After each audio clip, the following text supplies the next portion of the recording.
think, so I did come here tonight to talk about One Vanderbilt, but now I think we're going to go off script.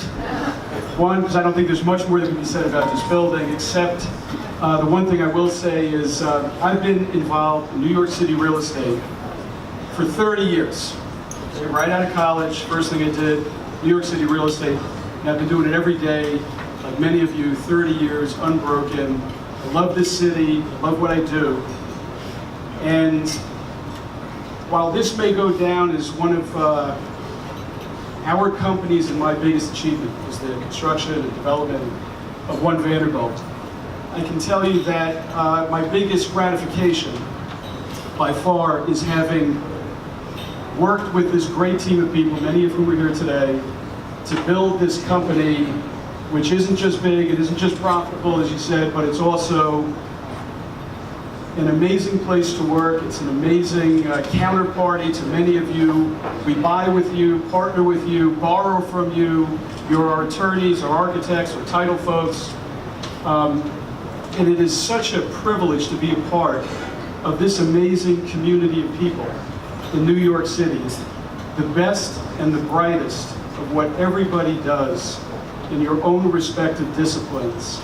And to get to do that every day for what my shareholders think is the best thing about us. It's not this. This is probably what they're most scared of, to be honest.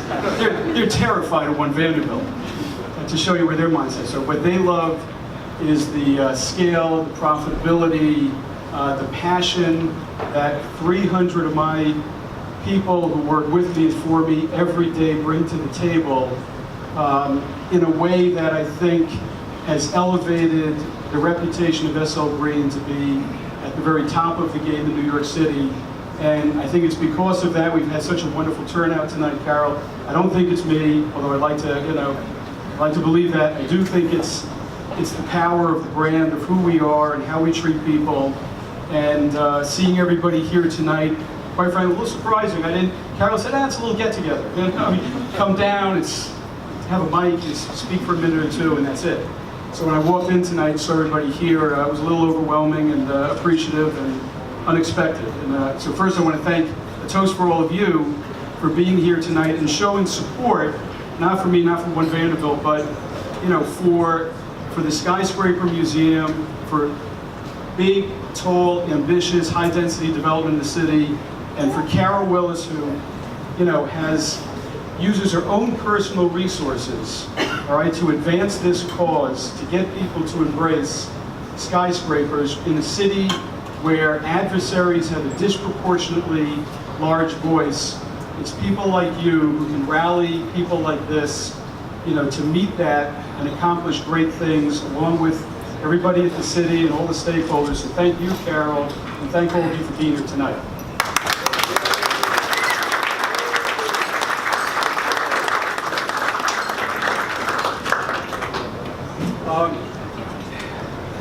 Let's put these down.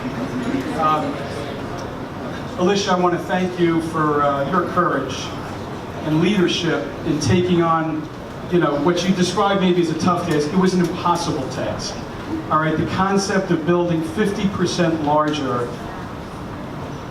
based on top of Grand Central Station.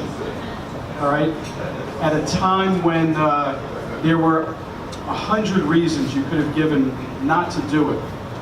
You were there with the vision to help make it happen, rally the troops and rally the resources, because you knew it was the right thing to do, because it has sparked a lot of momentum and enthusiasm for East Midtown, which quite frankly, was getting a little bit tired. I mean, nobody likes to admit it, but you know what? The buildings are 75 years old on average.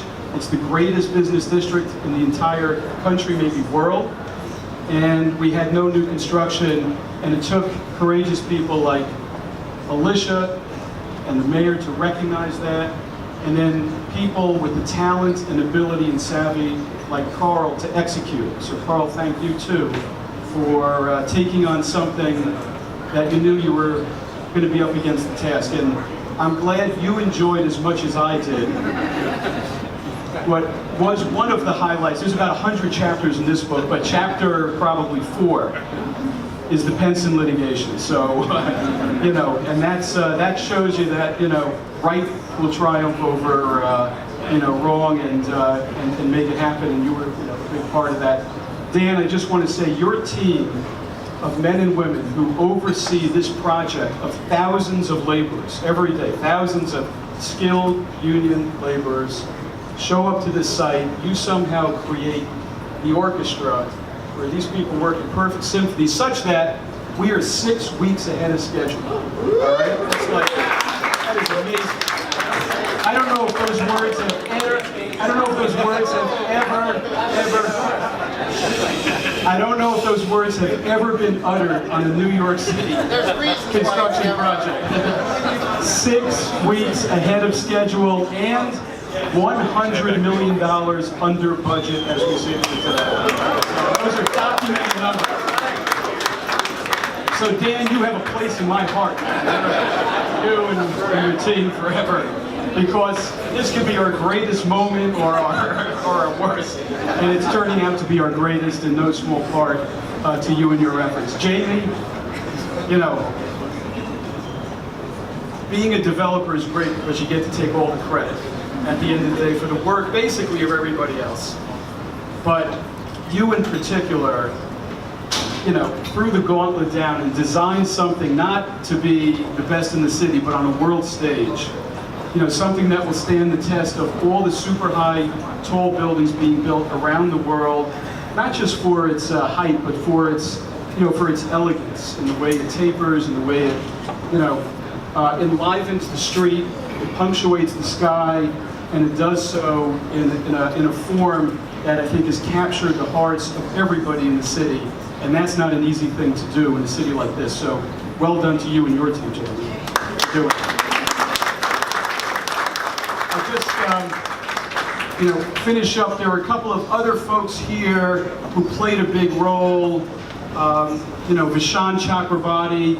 I found an email the other day, and I saved it, that said something to the effect of, I had a really good idea, and it involves Vanderbilt corridor, can I come see you? Okay, so, you know, the concept, which seemed insane at the time, of taking a highly trafficked street, closing it for a public pedestrian plaza, for the benefit of Grand Central and ultimately this project, was something that was birthed right there. So Vishan, you know, not to be forgotten, thank you. And where's Tommy Craig? Jesus, Tommy. I mean, the Hines team, you know, is every bit as much a part of this project from the early stage as a development partner, as friends and partners on the deal. And Tommy, you and your, you know, you led that New York team with Chris, and you know, without you guys, I don't even know if this thing would have gotten off the ground. So, you know, it takes everybody here. I've got, you know, you got 2 or 3 of my anchor tenants are here, and let's hear it for the tenants, because without them, there's no revenue to do this deal. So, Greenberg, Shore, Greg Gherkin, you guys are heroes. I thank everyone for coming out here tonight. Carol, this is wonderful space, and now it's been exposed to everybody, so we can come back and enjoy it. And you know, it's right. It really is. And anyway, enjoy. Have a great evening, everybody.